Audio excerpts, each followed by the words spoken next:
ፌመስ ሆናለሁ ቲክቶክ ላይ ተለቅቄ ፌመስ ሆናለሁ ብላ አስባ ስለነበረ ወረቀቱን መጽሐፉን እንዳለ ነበር የቀደደችው። በቀደደችበት ሰዓት ደግሞ ቪዲዮ ተቀርጻ ነበርና ቪዲዮ ውስጥ ናቲ ሲመጣ ለማሳየት ማለት ነው። ያ ቢጂ ምን ልበላት በቦክስ ልበላት እንዴ እቺ የሰው ክፋት ማለት ነው።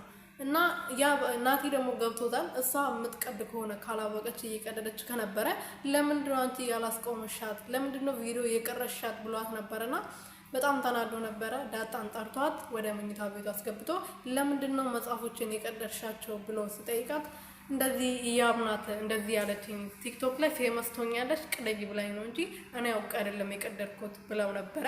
ከዛ በኋላ ከጠራ በኋላ አምጥቶ ሁለቱንም አንድ ላይ አቆሟቸው ጠይቋቸው ነበረ።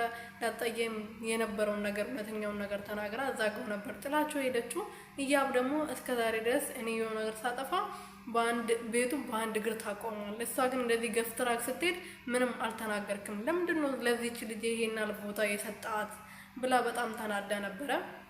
እንደዛም ሆኖ ደግሞ ዳጣዬ በጣም ይቅርታ እሷ ብትለኝም መጽሐፍ መቅደድ አልነበረብኝም ብላ ይቅርታ ጠይቀዋለች።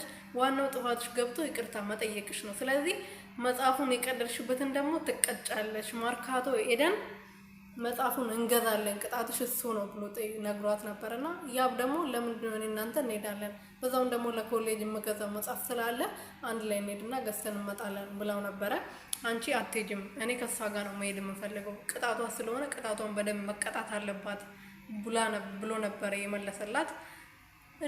በዚህ ሰዓት እንግዲህ ያብዬ እሳት ጎርሳ ሳጠጥታ ድጋሜ ደግሞ የእናትየውን ወርቅ ደብቃ እሷ ናት የሰረቀችው አስብላለች ማለት ነው። እናትየው በጣም ተናዳ እሷ ከመርካቶ እስከምትመጣ ድረስ እየጠበቀቻት ነበረ። ልክ ወደ ቤት ስትገባ ነበረ ያፋጠጧት። ወርቁን ግን የደበቀችው እያብ ናት። ከመኝታ ቤቱ አንስታ ሌላ ቦታ አርጋ ወርቄ ጠፍቶ እንድናገራ ማለት ነው። በጣም ክፉ ሴት ናት እውነት።